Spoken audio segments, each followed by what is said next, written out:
नमस्कार मित्रों, मैं Hiralal Ahir, assistant professor RNTPG college का पर्सन, BA फर्स्ट ईयर, समाज शास्त्र का परिचय, भाग 5 वीडियो लेकर आपके सामने उपस्थित हुआ हूँ। मित्रों, हम आज समाज शास्त्र के विषय क्षेत्र के ऊपर जो बात कर रहे थे उसमें इनकल्स का दृष्टिकोण आपके सामने प्रस्तुत करने जा रहा हूं। इनकल्स ने समाज शास्त्र की विषय वस्तु को निर्धारित करते हुए लिखा है। इनके द्वारा लिखित पुस्तक व्हाट इज सोशियोलॉजी में इन्होंने समाज शास्त्र की विषय वस्तु को निर्धारित करने के लिए मुख्यतया 3 विधियों का अनुसरण करने पर बल दिया है, और ये जो तीनों विधियां हैं उनका अध्ययन हम निम्न तरह से कर सकते हैं।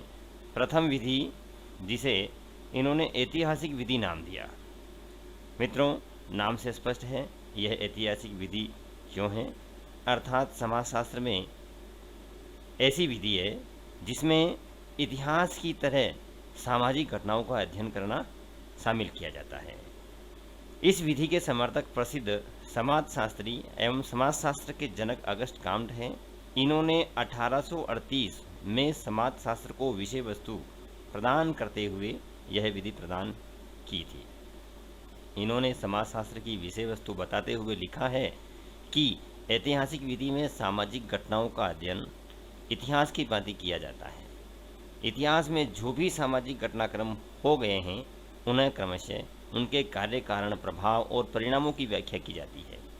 इस विधि में यह देखा जाता है कि सामाजिक घटना किन कारणों से हुई, उनके क्या परिणाम हुए और भविष्य में क्या संभावना दिखाई देती है।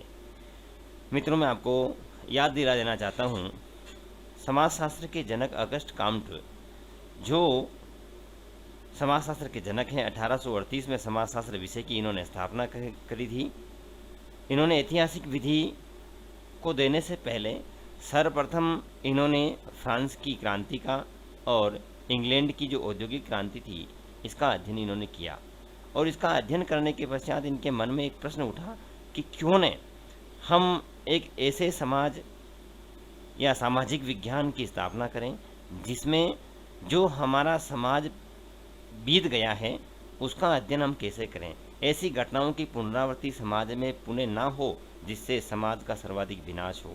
इस विनाश से बचने के लिए उनके मन में एक प्रश्न आया, क्यों न एक ऐसे समाजशास्त्र की स्थापना की जाए जो समाज जो बीत गया है उसके इतिहास का अध्ययन करके हम ये निष्कर्ष निकालेंगे कि भूतकाल में क्या गलतियां इंसान से हुई थी जिसके बुरे नतीजे इंसान को भुगतने पड़े थे, ऐसी गलतियां भविष्य में ना हो। इसके लिए इन्होंने उस ऐतिहासिक विधि का निर्माण किया, और समाजशास्त्र में ये ऐतिहासिक विधि इनकी महत्वपूर्ण देन मानी जाती है। दूसरी विधि इन्होंने बताई थी आनुभाविक विधि।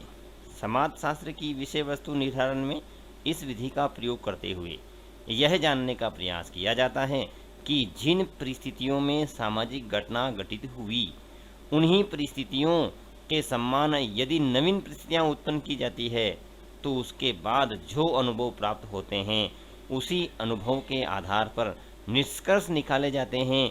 इस विधि में अनुभव का सहारा लिया जाता है, इसलिए इसे आनुभाविक विधि कहा जाता है। इस विधि के समर्थक अमेरिकी समाजशास्त्री हॉरर हार्ड और प्रसिद्ध मनोस्वप्न विश्लेषक फ्रायड आदि मुख्य है।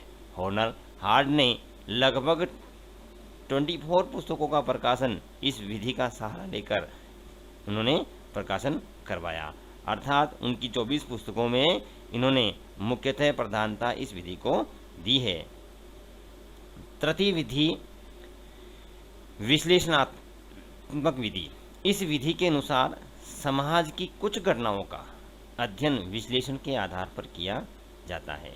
घटना के कारकों को तर्कों की कसौटी पर कसा जाता है और उसमें यह निष्कर्ष निकाला जाता है कि घटना में क्या कारण रहें, क्या परिणाम रहें और समाज में आगे इसका क्या प्रभाव पड़ने वाला है। इस तरह का विश्लेषण किया जाता है, इसलिए इसे विश्लेषणात्मक विधि कहा गया है। मित्रों, आज की क्लास में इन प्रमुख तीनों विधियों का अध्ययन किया है। आगे आने वाली अगली जो कल की हम अपनी क्लास होगी, उस क्लास में अपन समाजशास्त्र के क्षेत्र का अध्ययन करेंगे।